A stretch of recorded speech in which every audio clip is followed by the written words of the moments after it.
Hello student, कैसे हैं आप लोग।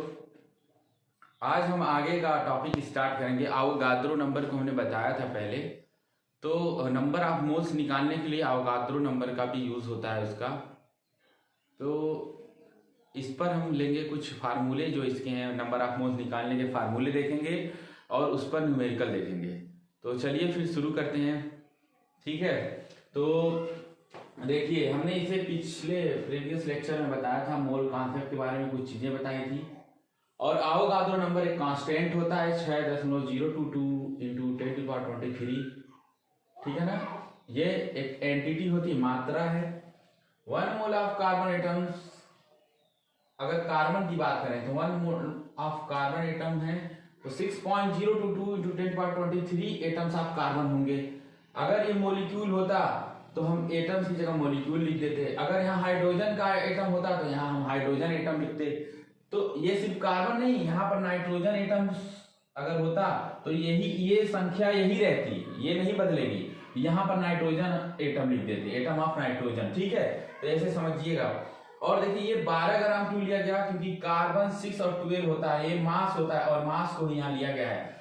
1 मोल में उसके मॉलिक्यूलर मास के बराबर होगा, ठीक है ना। उसका 12 ग्राम ऑफ कार्बन एटम उसमें आएंगे। अगर कार्बन लोगे तो, ऑक्सीजन लोगे तो 16 ग्राम, उसका 16 होता है, 8 और 16। तो इसके लिए 12 लिखोगे तो ऑक्सीजन के लिए 16 लिखोगे। चलिए देखिए, 2 फार्मूले हैं, ठीक है। 2 फार्मूले हैं उसमें नंबर ऑफ मोल्स निकालने के लिए। दोनों को पहले हम देखेंगे क्या उसका मतलब है, फिर दोनों में हम संबंध स्थापित करके, रिलेशन, ठीक है। तो ठीक है, चलिए देखते हैं।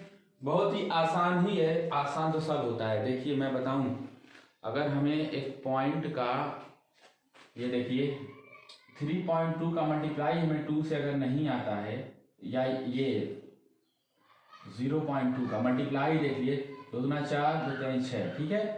और कितने डेसिमल अंक, कितने डिजिट पे, 1 और 2, तो यहाँ 1 और 2, तो यहाँ डेसिमल लग जाएगा। अब मेरी बात सुनिए, यही क्वेश्चन अगर आपको नहीं आता डेसिमल के बारे में कि डेसिमल कैसे लगता है, तो यही कठिन है। और अगर आपको कॉन्सेप्ट आता है तो बड़ा से बड़ा क्वेश्चन लग जाएगा। तो यानी कठिन कौन सी चीज होती है, चाहे वो आसान हो, मतलब कोई भी क्वेश्चन हो, कठिन कब लग सकता है, जब आपको वो आता ही ना हो। अब ये कितना भी आसान रहेगा, अगर नहीं आता है तो कठिन है। और ये कितना भी हार्ड रहेगा, अगर आता है तो, और आएगा कैसे, प्रैक्टिस से, बार बार लिखने से, पढ़ने से आता है, और क्या, ठीक है। चलिए देखते हैं इसमें फार्मूला क्या है। नंबर ऑफ मोल्स को n से दर्शाते हैं। नंबर ऑफ मोल्स बराबर होता है given mass upon molar mass. Given mass small n, ये ग्राम में भी दिया रह सकता है, अपॉन मोलर मास क्या होता है, मोलर मास आपको पता है।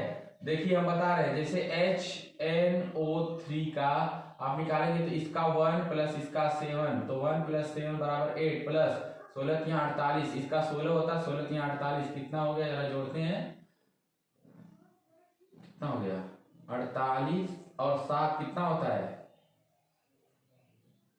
अरे यार ये 14 होता है, सॉरी 7 नीचे रहता है, ठीक है, यहाँ 14 रहेगा। तो कितना हो जाएगा, जोड़िए, 48 10 58, 58 4 62 63, 63 होगा, ठीक है, जोड़ेंगे तो ये होता है इसका मोलर मास। ये जो मोलर मास निकालने का तरीका है, यही मोलर मास होता है, ठीक। कैपिटल है, और स्मॉल एम क्या होता है, इसकी मात्रा ग्राम में दी रहेगी। तो स्मॉल एम, मोलर मास कैसे निकलता है, ये देखिए हम बता दिए हैं, इसका एटॉमिक मास को जोड़ दिया गया, बस, कोई दिक्कत नहीं, ठीक है। ये 3 16 3 48, और कोई दिक्कत नहीं, ठीक। ये मोलर मास हो गया। ये कब लगेगा, जब क्वेश्चन में, कैसे जानेंगे ये फॉर्मूला लगेगा, बहुत से दिक्कत ये होती है ना, बच्चे ये रट लिए ऐसे, बता पूछेंगे सर कि हाँ जरा बताओ नंबर ऑफ मोल्स, तो बताएंगे नंबर ऑफ मोल्स बराबर गिवन मास अपॉन मॉलिक्यूलर मास या मोलर मास। लेकिन जब क्वेश्चन दिया रहेगा लिख करके एग्जाम में या किसी बुक में, तो उसको समझ नहीं पाएंगे। उसकी वजह क्या है, पहले समझना होता है कि क्वेश्चन में क्या पूछा है। अगर उसमें दिया हो, जैसे यहाँ 3 अननोन है, 3 अननोन क्या क्या है, number of moles, given mass, molar mass, इन तीन वेरिएबल है। तीनों में से कम 2 चीज तो दी होनी चाहिए। अगर ये दोनों दी है तो ये निकल जाएगा, ये तभी ना निकलेगा जब इसकी वैल्यू दी हो। या अगर इसको निकालना है तो इसकी वैल्यू दी होनी चाहिए। तो आपको देखना पड़ेगा क्वेश्चन में क्या दिया है। तो गिवन मास दिया रहेगा तो ये वाला फार्मूला लगेगा।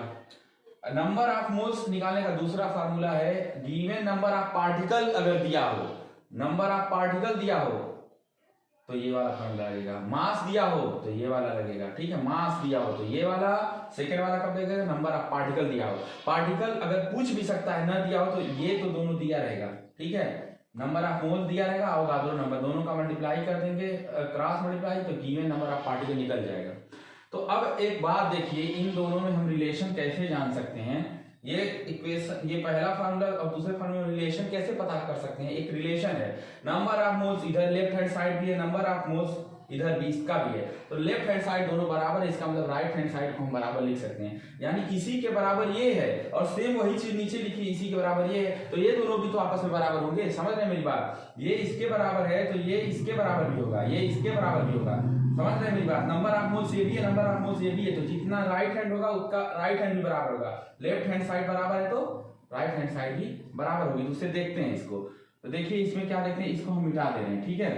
तो जरा देखिए, गिवन मास स्मॉल एम है, small m upon capital M, molar mass is equal to क्या हो जाएगा, हम सिंबल लिख रहे हैं, इसका मतलब एम का है गिवन मास, नीचे क्या है कैपिटल एम का molar mass, is equal to क्या होगा, n upon N A, n upon N A. देखिए एन क्या, नंबर ऑफ पार्टिकल, यहां से देख लेंगे नंबर ऑफ पार्टिकल, अब हिंदी में कहते हैं कणों की संख्या और अवोगाद्रो संख्या, ठीक है। यहाँ एन ए का मतलब अवोगाद्रो संख्या, तो ये एक रिलेशन बन गया दोनों में, ठीक है।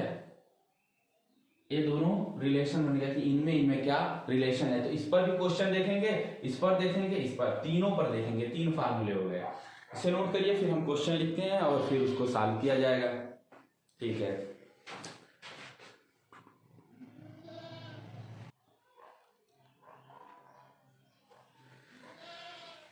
ठीक है, तो देखते हैं, देखिए एक न्यूमेरिकल है, दो है बल्कि, तो calculate the number of moles, number of moles निकालना है। पहला दिया है 52 ग्राम ऑफ हीलियम, तो 52 ग्राम, देखो ग्राम दे दिया, गिवन मास दे दिया, ग्राम में मास दे दिया, तो फार्मूला ये लगेगा ना कि ये वाला लगेगा। तो इसमें नंबर ऑफ मोल्स निकालना है, द नंबर ऑफ मोल्स, तो number of moles n is equal to हो जाएगा गिवन मास, गिवन मास कितना है 52 ग्राम, अपॉन मोलर मास किसका निकालना है, हीलियम का मोलर मास कितना होता है। देखिए हीलियम का 2He4 होता है, ये बुक में मिलेगा सबका, ये फिक्स है, ये एलिमेंट का फिक्स रहता है ये मोलर मास, ठीक है। मोलर मास कितना हो गया 4, ये कट करेंगे, नंबर ऑफ मोल्स निकल के आ जाएगा 13, कितना आ गया नंबर ऑफ मोल्स 13, ठीक है।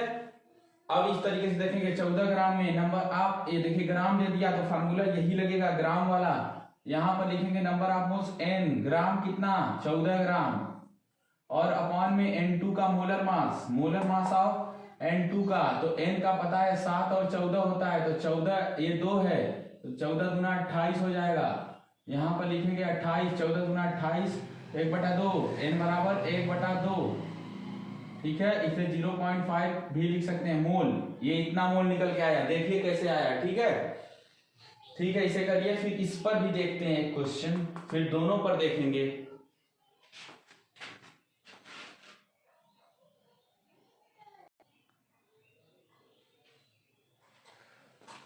ठीक है, अब हम अगले फार्मूले पर लेंगे क्वेश्चन। जो ये क्वेश्चन लिया गया है ये सब एनसीईआरटी से ही है।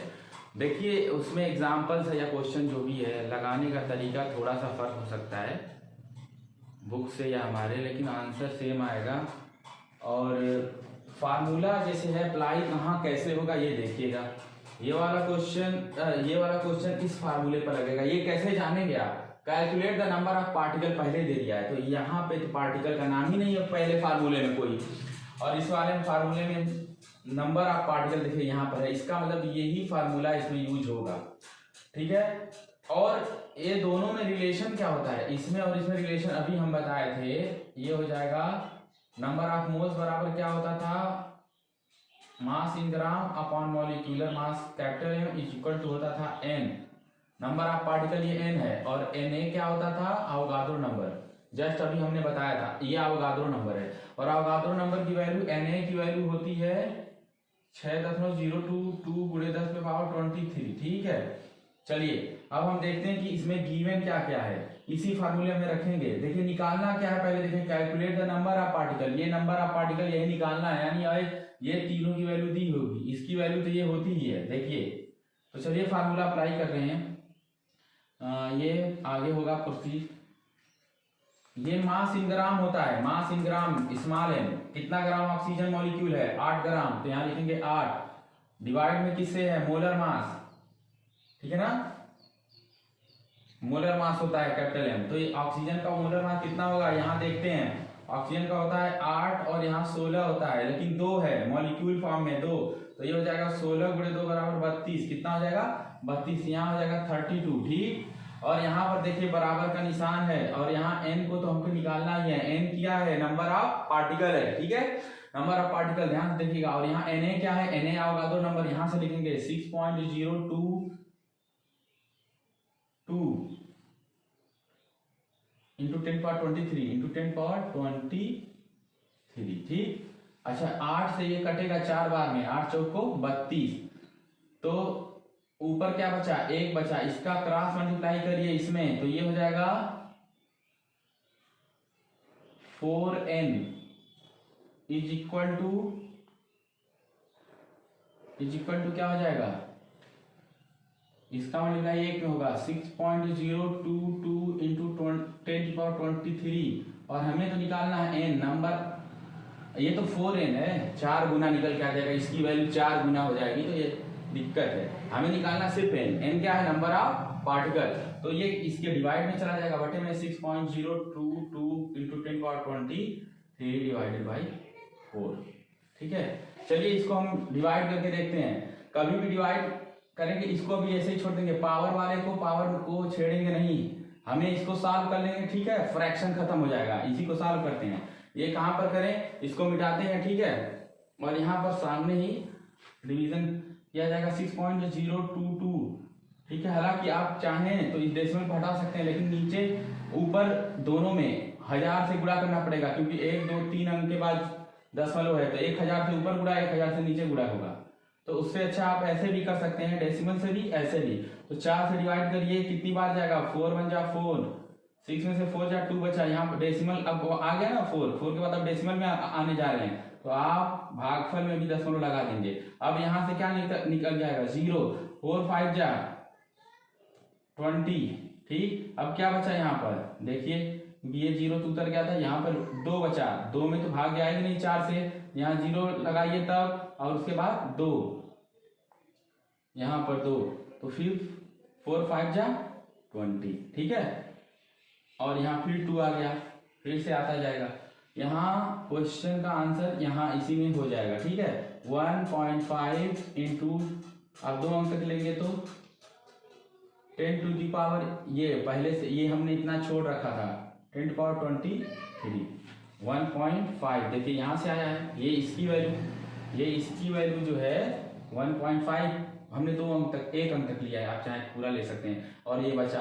10⁻23, ये हो जाएगा आपका आंसर, नंबर ऑफ पार्टिकल, ठीक है। देखिए मैं एक बात बता रहा हूँ, और कि जैसे पढ़ने के लिए क्या है ना, सबसे पहले मैं बता रहा हूँ, जिस दिन आप सोच लेंगे, सोच के ऊपर डिपेंड है, अगर आप सोच ले कि आपको पढ़ना है, फिर कुछ कोई नहीं रोक पाएगा, लेकिन एक बात है, सर्दी गर्मी बरसात हर मौसम में पढ़ना है, ये नहीं, देखिए बहुत लड़के स्टार्ट करते हैं ना, तो 2 दिन 3 दिन खूब रहता है कि पढ़ेंगे 6 घंटा पढ़ लिया, 8 घंटा, फिर चौथे दिन गायब, ऐसे नहीं होता है। देखिए 2 घंटा पढ़िए, लेकिन रेगुलर पढ़िए, और जैसे अच्छा काम है ये पढ़ाई, इसलिए इसमें बहुत सी मुश्किल आएगी, हर अच्छे काम में मुश्किल आती है, सब लोग बहकाएंगे, सर दर्द करेगा, गर्मी ठंडी बरसात तीनों में अगर लगातार पढ़ेंगे तो ये हो जाएगा, कोई कठिन नहीं है, धीरे धीरे सब हो जाएगा। और देखिए अच्छा कब लगता है, जब आप क्लास में अच्छा नंबर पाएंगे, सारे टीचर आपको अच्छा कहेंगे, प्रशंसा करेंगे, तारीफ करेंगे, आप फिर उसके बाद हर